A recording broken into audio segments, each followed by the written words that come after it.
Back of the Pack Ultra Guy here.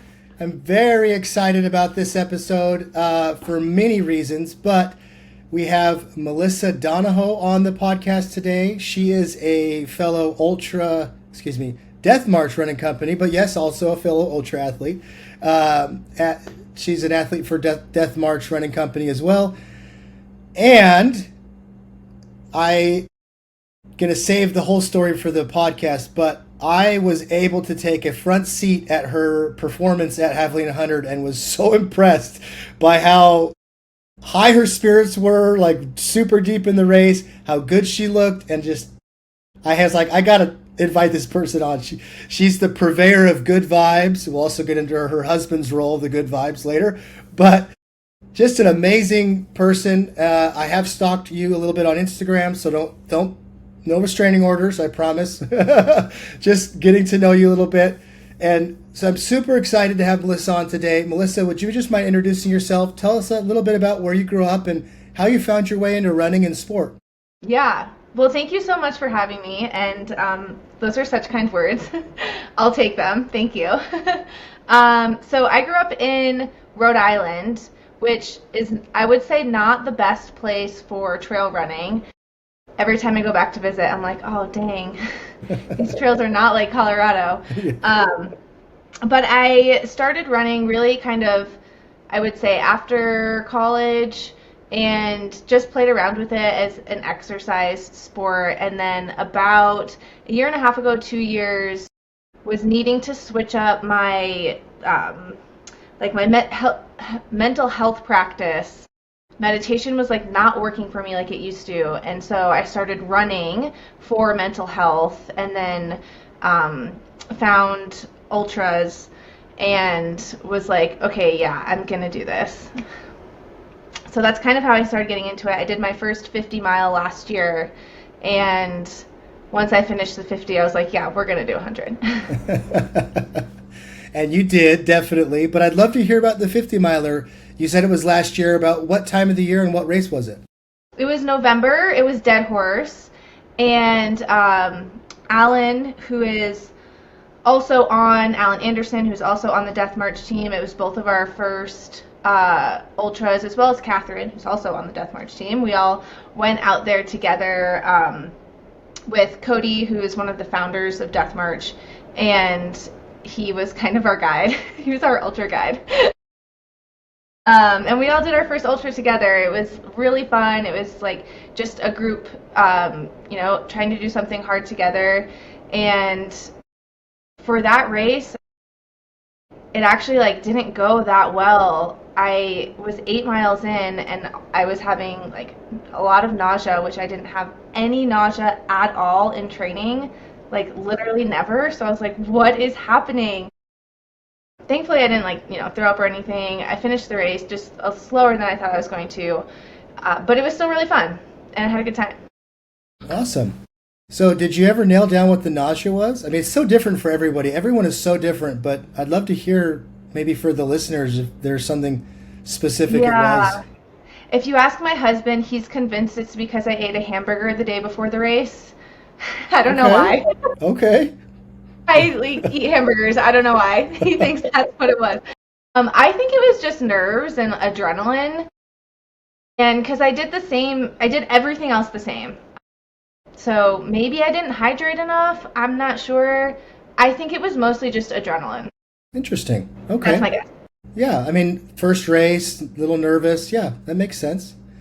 I'd love to hear a little bit about the expectations going into the race, because 50 miles, people kind of ease into it. 50K, maybe knock out a few marathons, then a 50K, and then a 50 miler.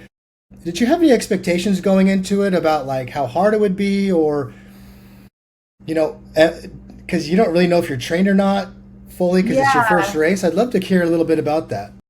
Yeah, I expected it to be hard for sure, and I expected it to be a level of hard that I hadn't experienced before. I did do, prior to that race, the farthest race I had done was a half marathon. I did do marathons. I did a 30-mile training run. so I felt like physically I felt pretty prepared, but I knew that there was like things that can happen that you don't expect. So it's like not expect the unexpected, but like kind of can't have too many expectations. Just know that you're going to have highs and lows. And that's what I, heard a lot from people doing my own research, just talking to people doing ultras, is that you'll have highs and lows. And one of the things that I'm a competitive person in general.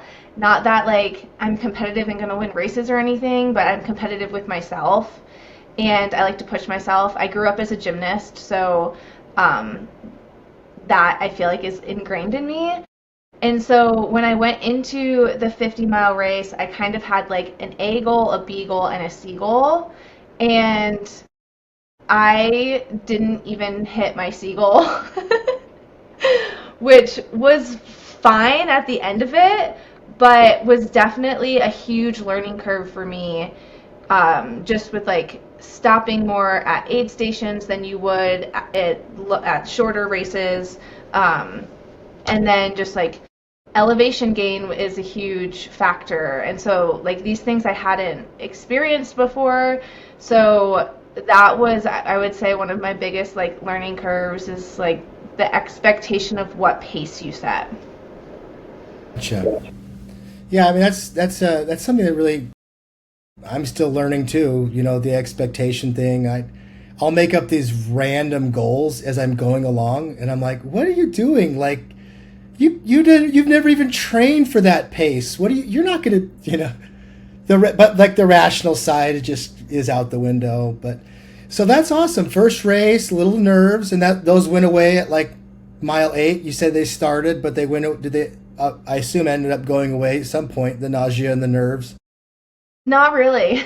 Really? Okay. Well, hey, kudos to you. That's tough. Yeah, I think that it just like the nausea stayed the entire time. The nerves, at a certain point, I think the nerves like went down a little bit. Maybe when I was like a little over halfway done. And I think that the biggest climbs were done, so I was like, okay, like, I'm gonna finish, so that is less nerve-wracking, but then at the same time, I was like, this is really hard, and I'm still really nauseous, and there's still gonna be a lot of walking, so this is gonna take a long time. And I think that in itself was, like, still making me nervous, like, and then, like, the goal, too, like, oh my gosh, I'm so far behind from what I thought. But all good experience. Right, for sure. So where did your journey take you from there? And I also want to point out that you're doing all of this while you are married and have a family, right?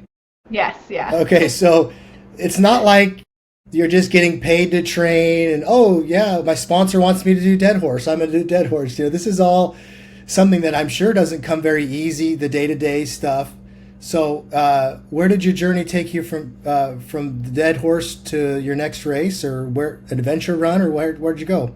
Yeah, after we finished dead horse, we kind of came together as a group, the group of us that went to dead horse, and we're like, okay, that was so fun. Where is our like next group run gonna be?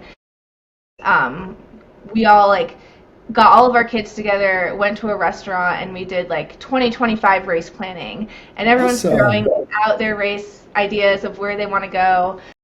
And it was a pretty unanimous decision that we all wanted to do Javelina because it's a party, and it's really fun. Yes. So I will say, because there is such a big time commitment to training, and this is like new for us and our family, and like my husband's getting used to me like, spending all this time running. I was like, if there's one race that's going to get him on board, it's Javelina, because it's fun. It's fun for the crew, For sure, for sure. So that's how we picked Javelina, as like that was my A race for 2025. The rest I kind of just filled in as opportunities came up. I knew I wanted to do a half marathon PR, which I guess technically I didn't do as a race. I just took some people from my run club and they all came out randomly one morning and paced me for our own half marathon.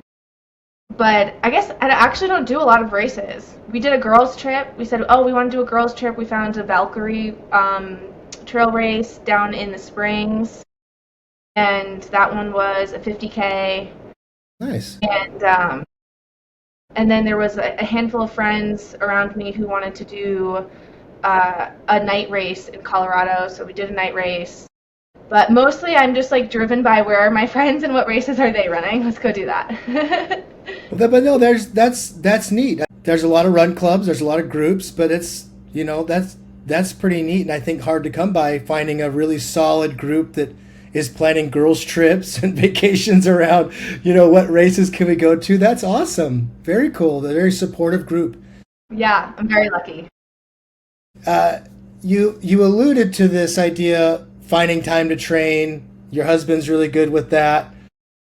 I'd like to hear about how you train. I've had a few guests on that are mothers, and it just talked a little bit about how difficult that is. I'm a father, but I can tell you it's definitely different. I could be home and my kids don't even. I'm not here. I could promise you, they're in their rooms. And then the second mom comes home, everybody rushes downstairs. So it's definitely a different dynamic, at least from my experience. So I'd love to hear about that, how you do find time for training and group runs, and how that dynamic works. Yeah. So in the last 2 years, I've taken two different approaches. The first year, I kind of like made my training plan myself. I just looked up something online, had a spreadsheet, and would try to follow that spreadsheet. This year, I hired a run coach. And I would say, like, for me, the run coach has been great because I'm not like spending time in my spreadsheet, and I'm not as like, I have to do exactly what I planned.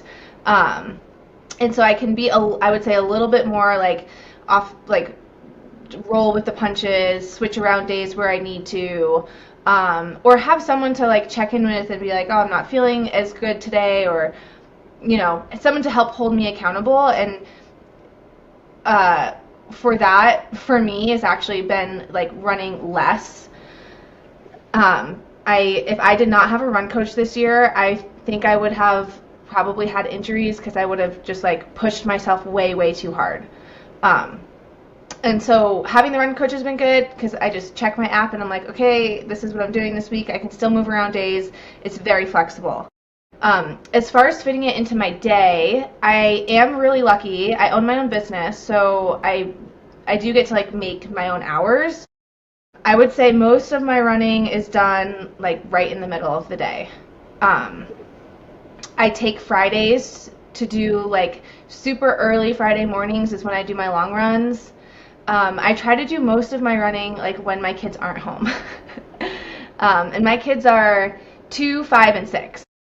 Nice. Okay. I have 3 boys. So there's a lot of energy there. But I do like have my oldest after school on some days, and so I'll like some days I will take him to like the bike park, and he'll be doing the bike tracks, and I'll be literally running circles around the bike track. Love it. That's awesome. I had a friend comment on one of my Stravas, and he's like, what is happening over here? And I'm like, my kid is riding their bike, and I'm just getting miles in any way I can. So we do that a lot, where one of the kids will ride a bike, or I do some stroller runs, though they're not my favorite, but I'll do them on the weekends. And then I'll also wake up early before my kids wake up and try, if I'm doing like 2 days, if I'm trying to do like 3 miles in the morning and then 7 in the afternoon or something like that. The 3 in the morning is easy for me to be like, okay, I'm going to wake up 40 minutes earlier and just knock those out. So mostly my strategy is run when my children are sleeping or at school. I like what you said about the bike park, because I think sometimes we always, is that a double negative? I think sometimes we find excuses where there's always something you can find in there. Your brain will weave in there. But, to take your kid to the park and you're running around where they are. I had a guest who I mentioned to you as we were chatting before. She would take her daughter to practice and then run around the practice. And maybe the kids were like, your mom's so weird. She's running around the practice. She's present, she's there, but she's finding time to fit it in. I always thought that was so impressive. So that reminded me of that when you talked about the bike park. That, to me, that is just like double mom win, right? I mean, it's awesome. That's so cool. Yeah. I will also, I've done this before, and I made a reel about it, so you might have seen it, but I was solo parenting for the whole weekend, and I had 14 miles, and I'm like, no way am I bringing a 2, 5, and 6-year-old 14 miles anywhere.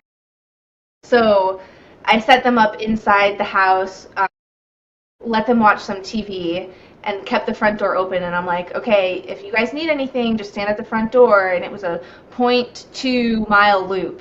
Yes. And so I just ran 0.2 miles, and I would pause my headphones every time I ran by the house so I could hear if there was screaming, which there was. Or they'd be standing at the door because, they needed help going to the bathroom or whatever. But I've done that a couple times too, where I'm like, okay, stay right here. Here's the TV. I just need to get miles in. Well, you have no judgment here. I have all daughters, 4 daughters, and I come from a generation of free-range parenting, so I think it's totally okay. My parents had no idea where I was. I would get home from school and I would just go. I'm not saying that's the way you should parent. I'm just saying no judgment here at all. I think that is so, because I do believe this wholeheartedly. I think our kids seeing us go after our dreams, exercise, be determined. I think these are all things that we cannot teach with our words, but teach with our actions. And they're always going to remember mom running around the block. Yeah. And maybe the therapy bills come later in life, Melissa, but I think that they do learn that, your determination is something that rubs off on our kids. I really do believe that. So huge shout out to you for doing that. That's awesome, I think. Thanks, yeah. So the Valkyrie, I'm not familiar with that race. You mentioned that. Where is that? You said the Springs? Yes, that one was in Colorado Springs, and it's, I thought it was a women's only race. There was one male who ran it, so maybe I'm wrong on that, but it's essentially a women's race, and they do a bunch of distances, I think everywhere from like 4 miles to the 50K, and there's some looping around. I don't even know exactly where it is, the trails down there, but it was really pretty and very hot that day. That's awesome. I'd like to look that up. One thing that this whole endeavor I'm doing with this podcast, it is a little selfish. I just meet all these great people, and I've heard of more races that I would have never heard about visiting with so many people. So I'm going to look that up. That's interesting. So that was the girls' weekend, and then the A race is Javelina, and you have a coach going into Javelina, and sounds like that's, well, I can tell you it worked well because you did amazing, but compare that to, you did already a little bit about comparing the training load, how you said, I'd be way injured if I didn't have a coach who could kind of allow me to move things around. The original race you did, a little bit nervous. The jury's still out if it was or was not the hamburger. We'll never know, but the jury's still out.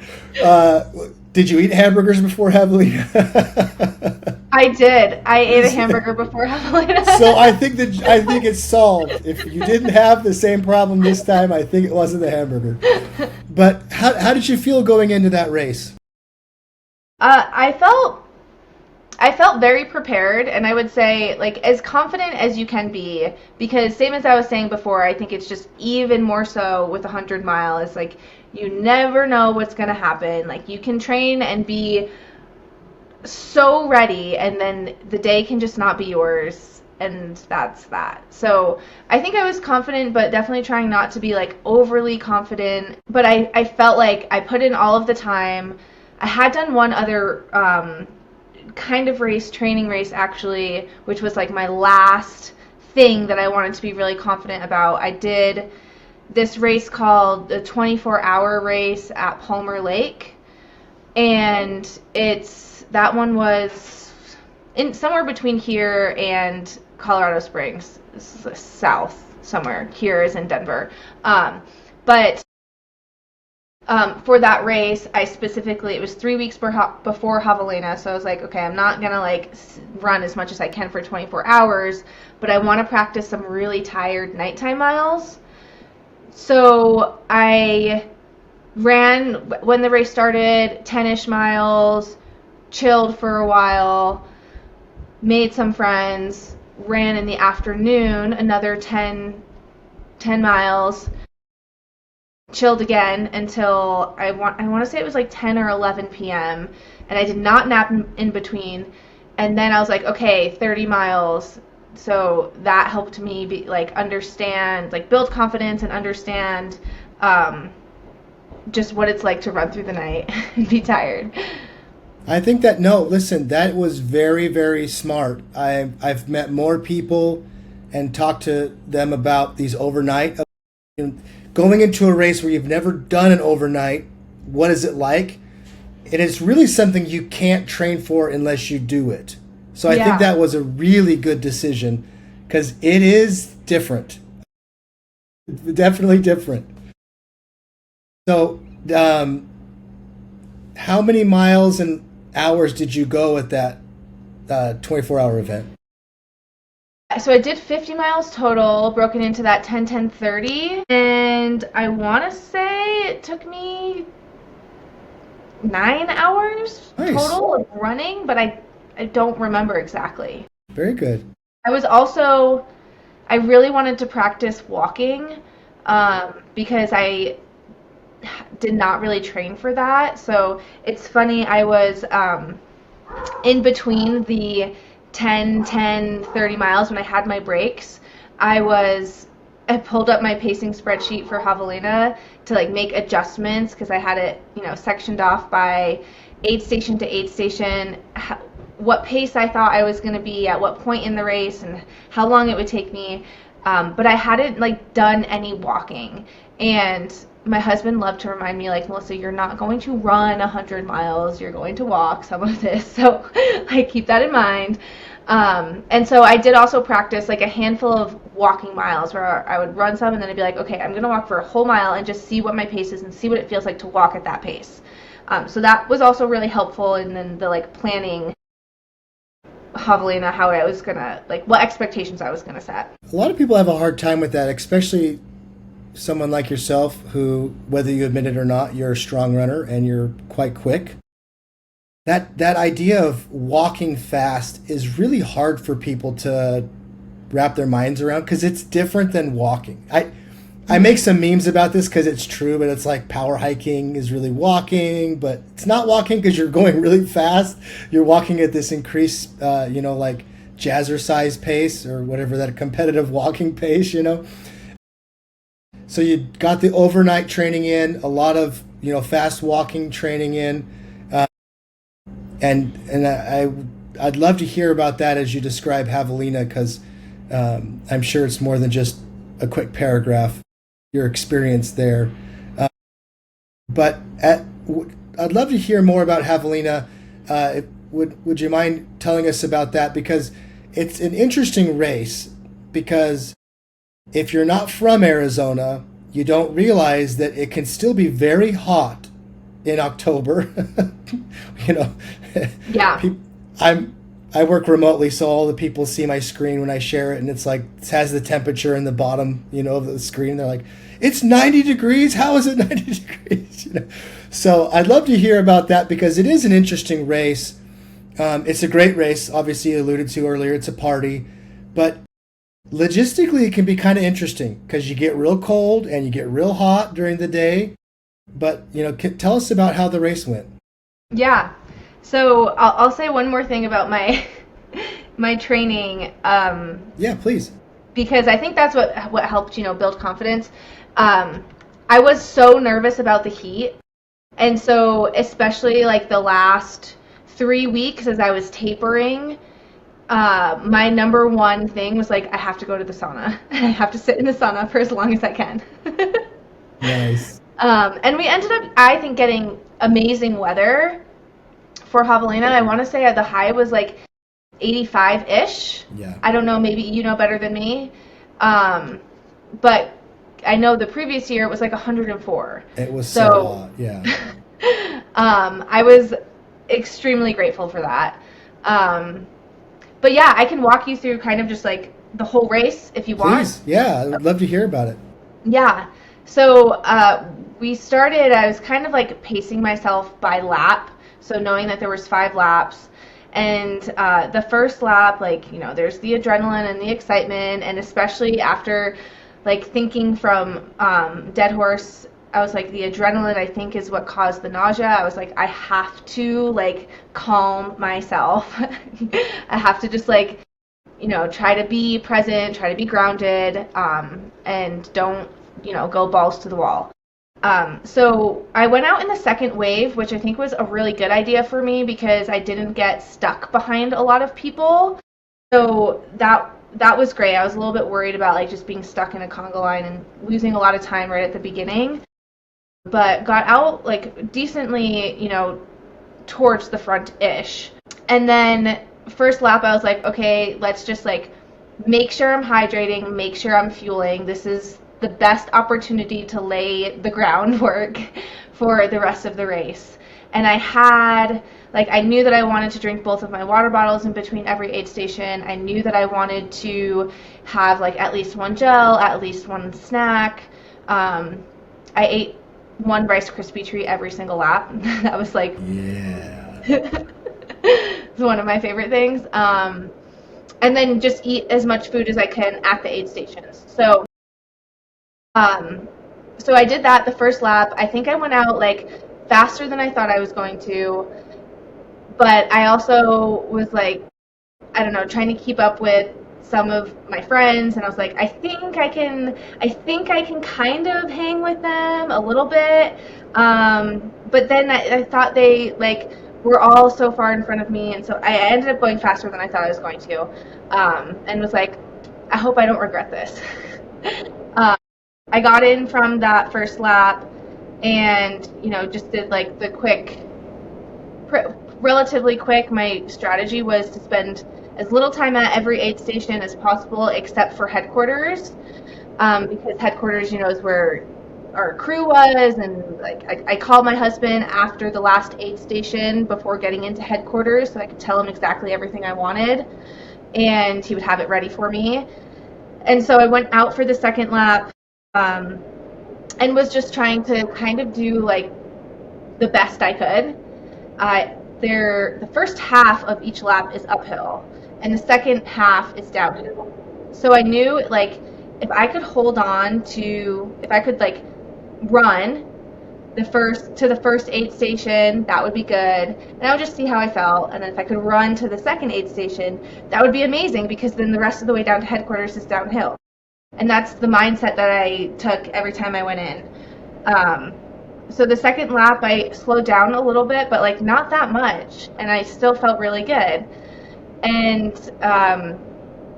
so then I came in for the third lap, and everything was feeling good. I think I added my ice bandana on the second lap actually, and then I started like the advice that I kept getting from everyone who had ran before was get wet at every aid station. So before I left every aid station, I would refill my ice bandana and I would have them like sponge me down completely, absolutely completely soaked. But I think that really kept me cool. It allowed me to keep hydrating, and so I think that's like one of the main reasons that I felt so good for the whole race. So I came in for the third lap. The big bummer of the third lap was that I left my headphones. Oh. And I was like, no. I debated turning around and going back for them because I noticed like right as I was exiting headquarters, and I was like, no, like this is part of the stuff that happens that you just have to learn how to work with. And so I just kind of saw it as a challenge for that lap. So I just kept the same headspace. I think I caught up with one of my friends like halfway-ish through that lap, which was really nice because I knew I was kind of catching up. And so I was like, if I just keep going, I'll catch up, and then I'll have a friend that I can like get some miles with. So that was like a really good mental space for me. So that pushed me through lap 3 with the music. Yeah, it's weird how those little things, if you don't, like you said, stop it and go, nope, we're good, this is part of the experience, they can really tumble and tumble and tumble, and then all of a sudden become this big snowball. I just had an interview with a gal I've known for quite some time, and she just did the Saddles 100, and everything that could go wrong right off the bat was wrong. Her shoes, something about her tying her shoes, and her watch died. She forgot to charge her watch that night. I mean, and you know what? She was such a sport about it. She was just like, you know what? It was so beautiful that day. It was amazing. You know, she had her quick moment and then just let it. But some people don't. They forget their headphones, and that just eats at them that whole time, and they get into a bad headspace. So kudos to you for overcoming it. It sounds funny. It's just headphones, but it really does kind of, it's like, that was part of my plan. I had my power playlist. Yeah. So, yeah, for sure. I think I would not have been so willing to let that go if I knew that I wasn't getting them back the next lap. Right, with the loops. No, that's true. Good point. And that was the third lap, leaving the third lap? Yeah, that was the third lap. One of the things that I really enjoyed about the race in general was there were so many people on the course all the time, and they were all running like, people had started at different waves. There's the 100K. And so there was a lot of people to pass, which was like a good mental game for me. It was just like, go catch the next person, go catch the next person. And, sometimes I would stop and chit chat with one of them, or, somebody would be having a hard time. You try to help them out, give them some good vibes. But I really liked that part of the experience. So the looping for me, I know a lot of people are like, I could never do a loop race. But I'm like, you know what? I actually really liked the looping. It was nice. Yeah, you never feel alone. Yes. Especially at Javelina. I mean, everybody and their brother and sister comes out for it. It's just such a huge race. And I have heard that from some people that it's like, looping. But yeah, that's a huge benefit. Always having someone around you. And a lot of people do that game, like you said, hey, the next person, I got to catch. It's not that you want to beat them in the race, but it's like, I'm going to catch them. It's like a pacing strategy. Totally. Yeah, for sure. And like, if there's people walking, it's not about beating them. It's just like, we don't have the same pace. So it just gives you the thing to run to. Yeah. It's your a reference point. Okay. I can probably catch up to that person. Yes. And when the person in front of you is like, you're watching a butterfly run through the desert for 10 miles, you're like, I finally caught the butterfly. They're real. It's not a mirage. Oh, yeah. I had an experience. I was doing an event, and I said to my pacer, I said, are you sure we're going the right way? He's like, yeah, it's right. We just keep going straight. And I said, oh, well, there's someone standing there. Are they standing or are they walking like slower than we are? He's like, dude, that's a fence post. It's like, oh, okay, well, we're definitely going to catch that. It's a non-moving target. So when I saw you were coming in for lap 4, leaving for lap 5, right? Okay, I think that's what it was, because that's what the guys and your husband were saying. Okay. So you get lap 3 is the no headphones lap. Yep. How about lap 4? Because now we're getting dark. Yep. Now it's getting dark. I picked up my pacer. His name is Colin. He's fantastic, and I think he definitely matches my vibes. One of the things that he always says is, I want to be trying the hardest and the happiest. Hey. Yeah, I'm like, go yes. Colin. I love it. Now, I do have to ask quick, Melissa. I think I met Colin. He was wearing like a costume suit. Or is that a different guy? No, that was somebody else. Okay, there was another guy at the Death March tent, and he had a costume suit on, and he was pacing somebody. And the reason I brought it up is I just wanted to ask, because in my mind I thought that is going to be so hot on the trail. Even at night, it's going to be warm. Yeah, I think that may have been Jeff, maybe. Who's also an incredible human, and at the Westminster night race I ran into a aid station, was like, my headlamp died, I'm totally unprepared, I don't know what to do, and he gave me his headlamp, and then he was like, wait, you know Taylor, right? I'll just get it back from him. I was like, Jeff, nice. You're amazing, thank you. Kudos to Jeff. Good job, Jeff.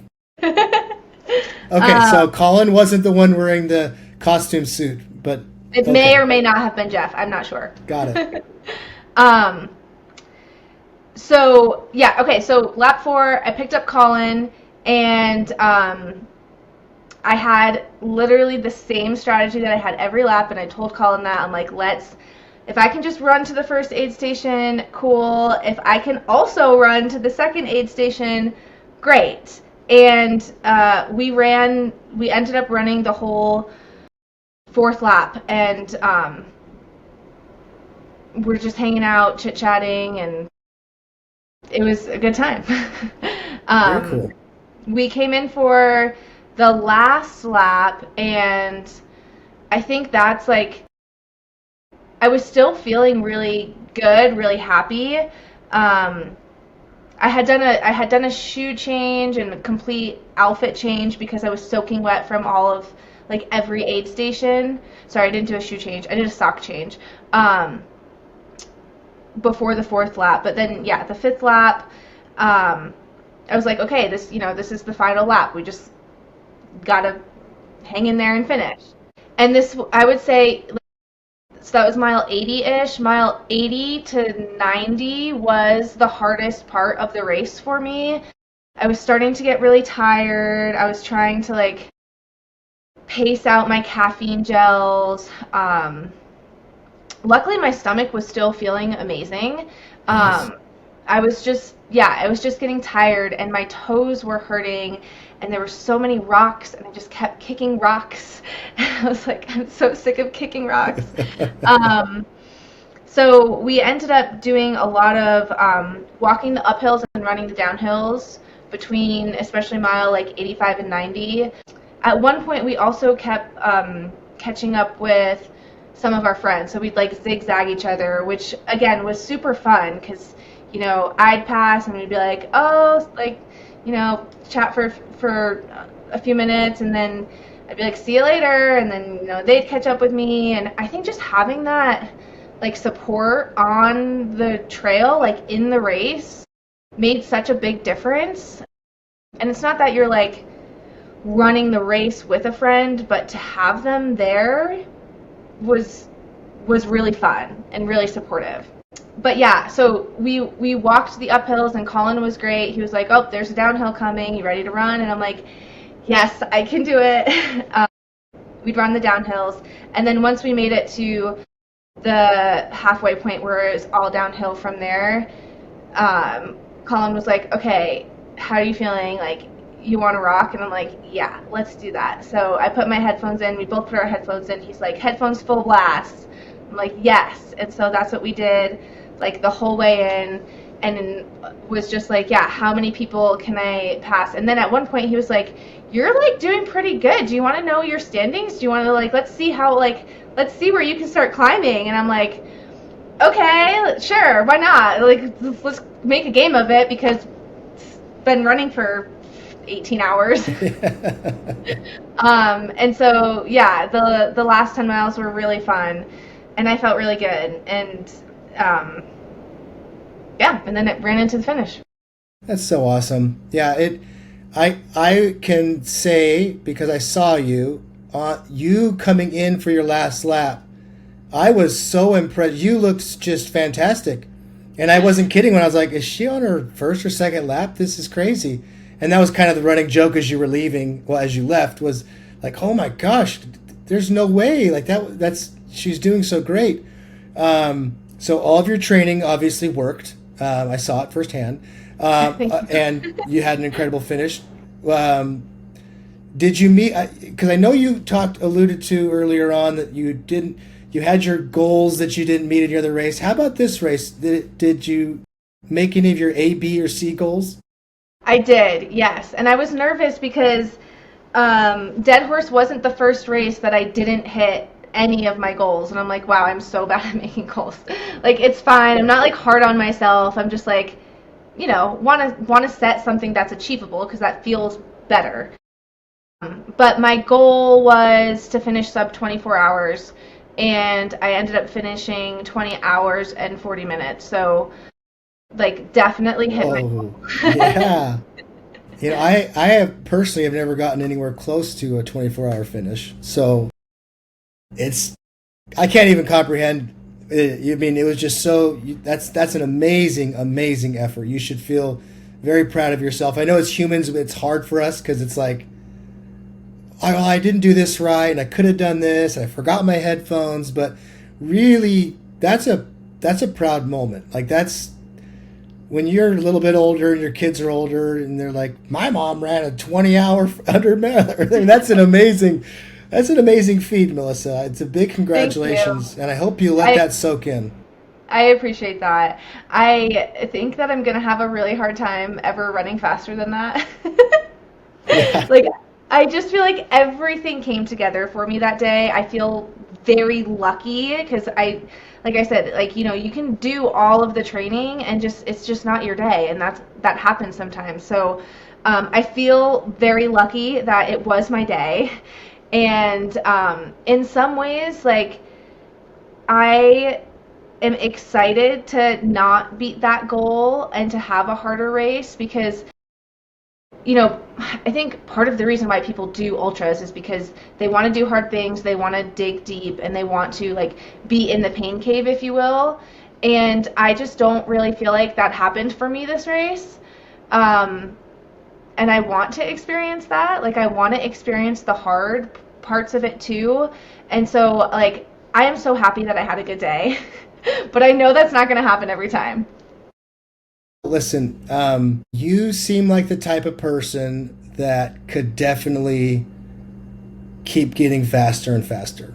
There's no way that you have nothing left in the tank for the next big race, because that's a 20-hour finish is huge. And to look as good as you did and finish as fast as you did on that last lap, that's kind of an indicator. I mean, maybe I'll be the first one to say we might have the next Courtney Dauwalter on our hands. We might. It's possible. It's possible. From Colorado. Amazing finish. No, but seriously, that is a huge, huge feat. And I think that you definitely have a huge trajectory in the sport. Maybe I'm not saying, you're going to quit your job and this is your full-time thing, but I'll tell you, that's a very impressive effort. Thanks. I appreciate that. I think one of the things for me is, like, the competitive side is actually not always healthy. And so one of the things that I, like, really like being on the Death March team and, like, what ultra running has given me in the last 2 years is community and is friends and people. Being a business owner, and right after COVID, like, I was pretty lonely. And so for me, it's, like, so important to, like, yes, I like to be competitive with myself. I like to do good, but, like, to keep the spirit of it in fun and mental health and community and friends, like, that's the most important part. Yeah, I'm glad you brought that up because I made a mental note to come back to that. You had mentioned that you found running because your mental health space, meditation wasn't working anymore. If you're comfortable, I'd love to hear more about that because I think that's a huge concern for people and they never talk about it. to anybody. So I think sharing experiences really helps other people. But if you're comfortable, I'd love to hear more about that and what that transition into running from meditation, which I can't imagine you were just meditating. If you're probably doing a lot of other exercising too, but I'd love to hear about that. Yeah. So I used to like, I would say, have a much stronger spiritual practice, meditate daily, pull tarot cards, like, just spend a lot of time grounding myself and like being in the present. And when I first started meditating, like, it felt hard, and it was hard to like actually drop in to get into that state.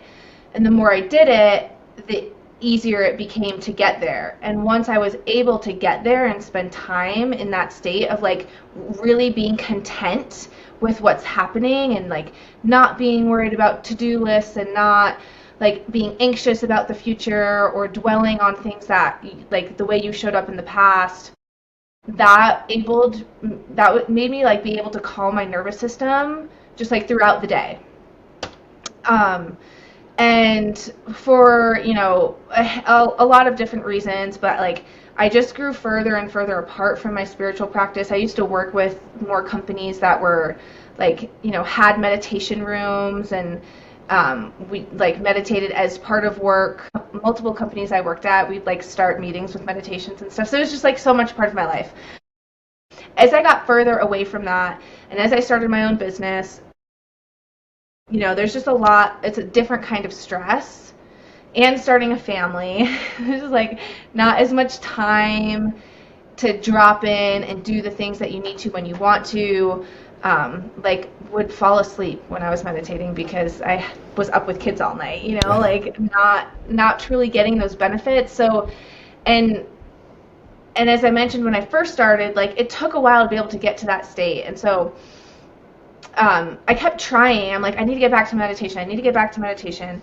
And I try and I do good, but like I wasn't getting those same benefits. I wasn't getting that feeling of content, the groundedness. And then, like, just in passing, it was actually Cody, one of the founders of Death March, was like, yeah, I run for my mental health. And I'm like, I should try that. I was like, I like running.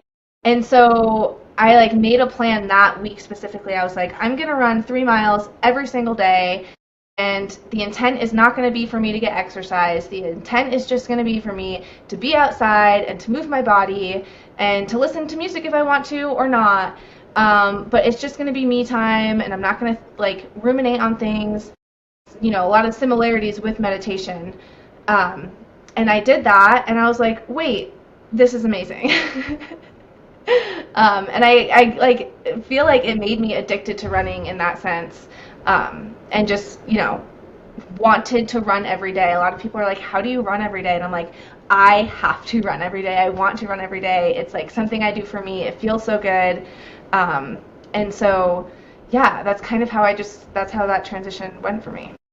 That's cool. I've had a lot of guests on that are recovering addicts, and running was a way to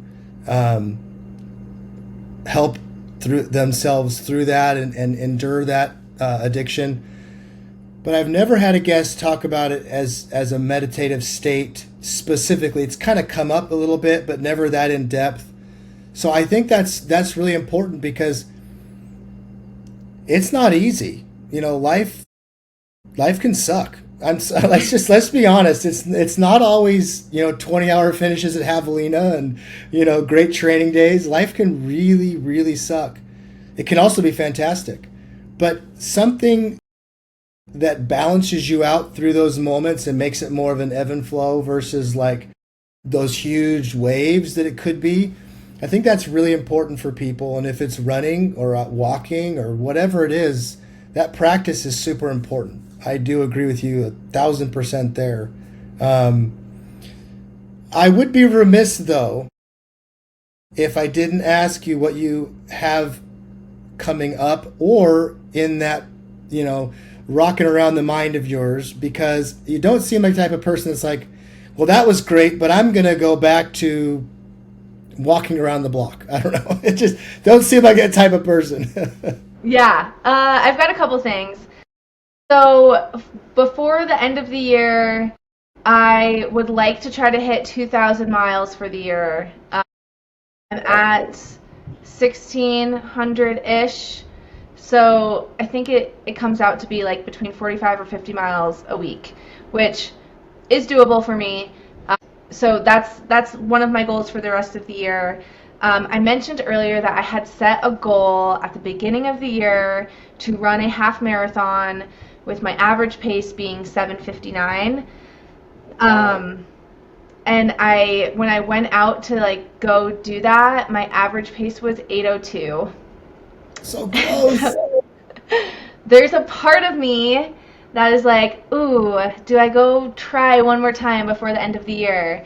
I think last year was the last day of the year. I went out and did a 5K PR. So I don't know, TBD on that. We'll see. That's exciting, though. That's the kind of stuff, right? It doesn't cost you anything. You're not packing up the whole wagon to go to Javelina or some other crazy place in the middle of nowhere. You could just get it done, and it's not going to put a damper on your schedule. Yeah, and there's like not so much pressure because I'm like, these would be fun, these would be great, but like, yeah, like you said, I'm not packing anything up, I'm not buying anything, so if it doesn't happen, like, that's fine.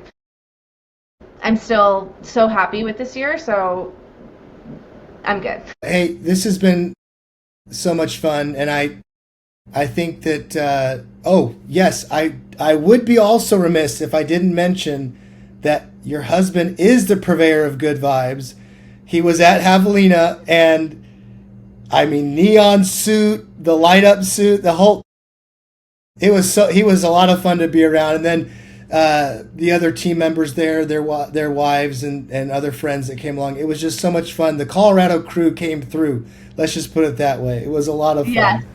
Yes, So, we came with costumes and with vibes. It was, yes, you did. It was awesome. A very hospitable tent to anybody who wanted to come in and hang out.